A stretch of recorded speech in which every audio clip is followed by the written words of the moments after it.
we have these amazing teams of people, absolutely amazing individuals who are working really hard. And I think that the stress level is really high.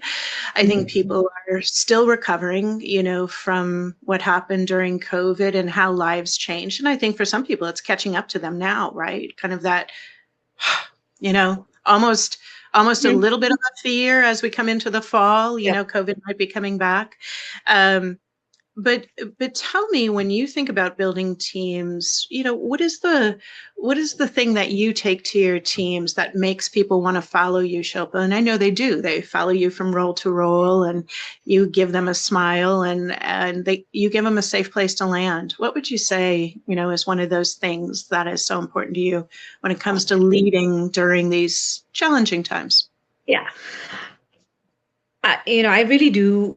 I've found a love for people leadership, I think, through, my career at LinkedIn. And thanks for bringing that topic up. I think what's most important is really, as a leader, being self-aware. I think there's two things that I consider very important to kind of this concept of conscious leadership, right? Is being self-aware, meaning what impact am I having on my team, my peers, my stakeholders. And then I think the second thing is just being able to put yourself in somebody else's shoes. So I think times are difficult, but times can be difficult because of different reasons. You mentioned COVID. That was definitely something that affected everybody's life. There's also financial upturns and downturns, right? And I think through all of it, just being honest as a leader about, where you're at, what impact you're having on other people, and constantly working on improving your learning and your skill set and areas of opportunities for yourself.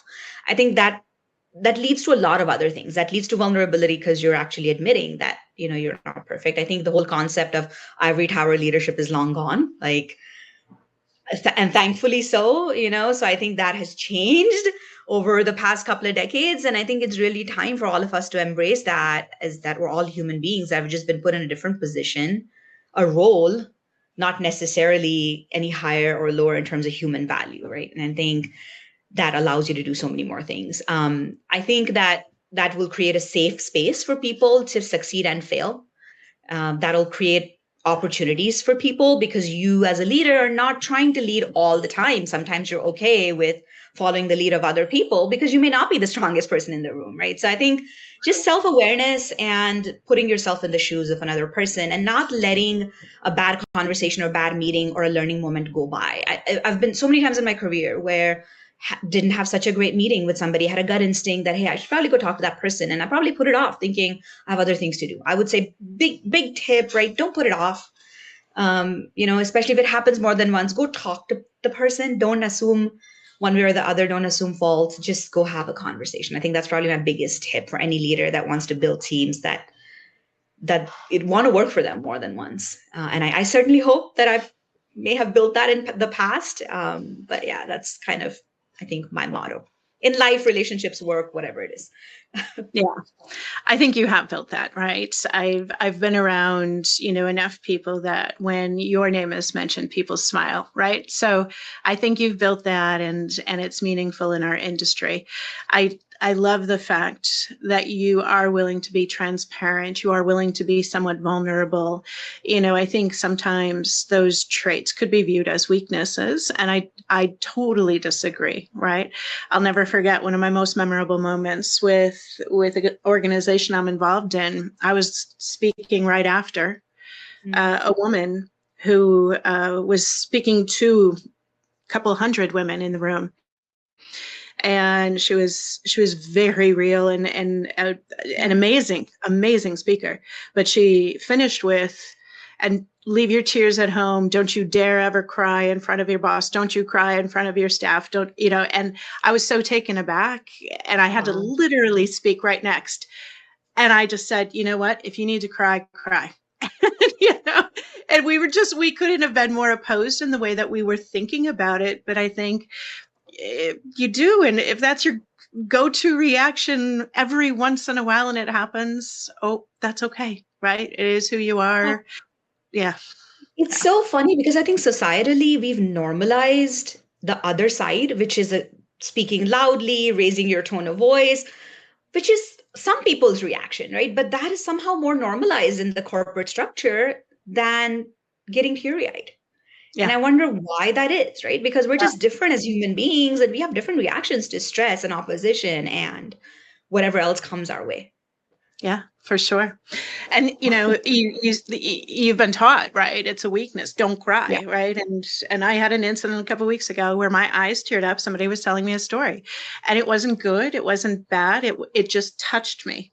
And before I knew it, it's like, what is this wetness I feel?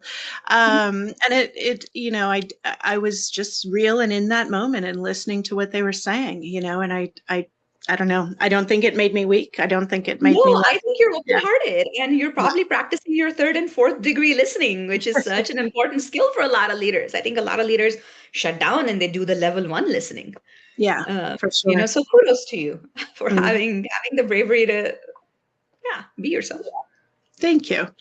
Yeah. So we're going to see each other live and in person Yes. in just a couple weeks from today. You're going to be coming to our SX Live conference. I'm so excited. October 7th and 8th in San Jose. And you will actually be on a panel with fellow industry executives. I'm really excited about that. What are you hoping to do at SX Live besides being an amazing presenter? Thank you. I'm actually excited. It's a rare opportunity to meet a lot of post-sales leaders under one umbrella. I know, Judy, we've run into each other a lot at the TSIA conferences. You've just been such a notable personality throughout your career there. But this is a little bit different than that. I feel like there's more of a focus on support and post sales, and just the whole experience part of it. And I'm hoping that a lot more things about scaling and automation and AI are talked about, which I'm sure. I just can't wait to see the agenda and prep for our panel discussion there. But I think it's rare. It's also another thing for being in the Silicon Valley area. I think a lot of us have traveled out, but it's actually my first time attending something in San Jose. And I think that makes it so much more accessible. So I'm really hoping that, a lot of industry leaders are able to come out, and I'm looking forward to just the brain trust that we see there and the open discussions. So yeah, just so much to look forward to. Absolutely. It's a great point. I'm always traveling. I'm on the East Coast, but usually when I'm traveling for a conference, it's to a larger venue, whether it's Vegas or Orlando, something like that. So I'm looking forward to being in San Jose. There's so many amazing people that I'm hoping to run into at the conference.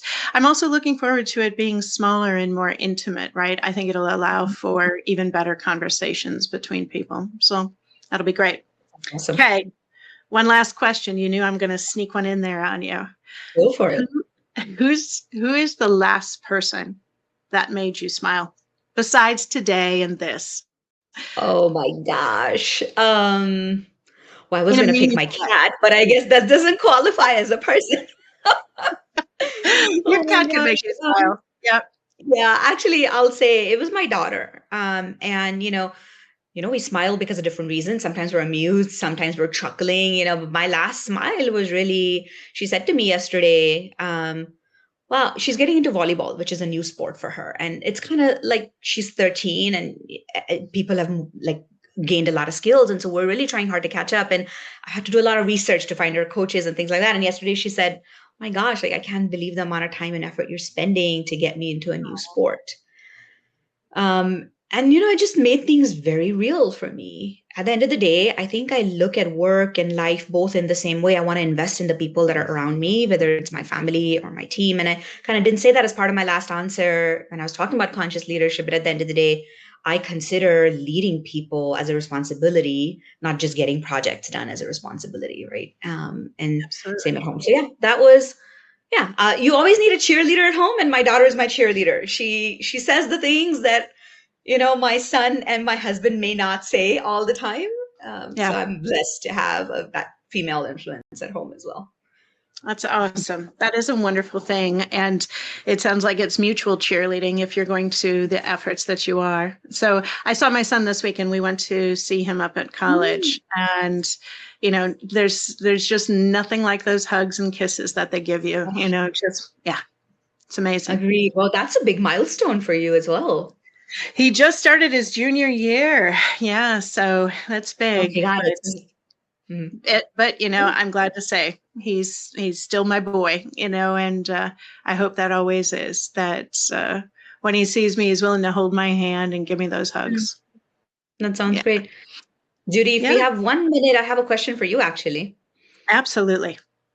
So you had asked me the question about, support and customer success. We've seen them come together, move apart, right? I want to hear your point of view on that particular topic as well, because yeah, you've just been in this space and have so much experience. So maybe if you can take a minute to share that.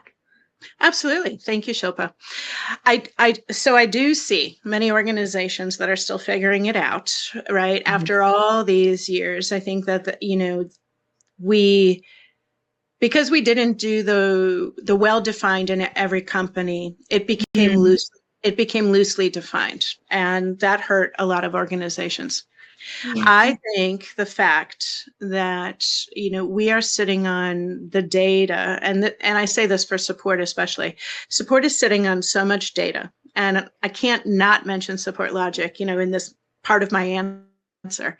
But support logic is giving those insights up to customers in meaningful ways, and to the support teams, the managers, the leaders, the executives. I do agree with you that customer success managers are becoming more technical. They need to be, especially if there are not offers on the table for a TAM or monetized service offers where a customer maybe pays for an extra service. Um, I do think, though, that support is the one who's going to go through probably even more interesting Mhm. growth right now, because I think support is slowly starting to pull a lot of those tasks that maybe before customer success managers did. Mm. Support, to me, support people, and we joke about it sometimes in the industry. You either come into support and start there, knowing that you're going to move your career somewhere else, or you come into support and you become, someone who's been in it for 20, 30 years, right? I can't imagine not ever having support as part of my life, because I think we're wired that way. We're Yeah. wired to be the helpers, to be the listeners, to be the counselors, to be the de-escalators, right? All of these things. So I think support's role is going to change significantly. I think they're going to be able to take things off of success's plate, and it is going to have a little bit of an impact on, or an identity crisis, if you will, on customer Mhm. success. And I think leaders right now have to be looking at truly the value add task that customer Yeah. success is doing.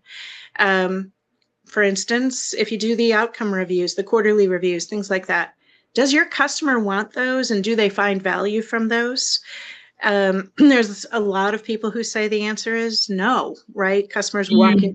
they walk into them kind of like, what is Here this? we go again. What? Yeah. Right. And and I think really, again, some people are afraid to talk to customers. Ask your customer, Mm. is that outcome review that I just delivered for you, was that meaningful? Was that a good Mhm. use of your time? Do you want to continue to do those? Or what could I do for you, right? That's more meaningful. Because, JB Wood always talks about this, right? At TSIA, we talk about adoption as a customer success motion, but a customer never says, oh, yes, please, I want you to adopt me, right? That's not how it works. We need Oh to we need to deliver the things that are meaningful. And if it's support that can deliver them, let's do that. my If God. it's a defined customer success manager, okay. But I think if we don't start to put a little more around it right now, I Mm. almost feel like we're going to be back it was like 2012, 2013, 2014, when it was a little iffy and it was a little mushy and it was, many shades of gray Mm. around, these roles we're doing. I think support has always been support, but now support is actually going to have different tasks on their plate that will make their roles very interesting. And I Mm. do think it's important right now for leaders to really step into this and say, I don't want that identity crisis. Help me avoid Mm. that. Thank That's my, you. yeah, Yeah, it's amazing to hear from you. thank you. All right. Thank you so much for joining me, Shilpa. This has been a great conversation. I look forward again to seeing you in a couple of weeks. We'll be together. And I hope everybody has a wonderful day. Great joining you, Bye-bye. Judy. Take care.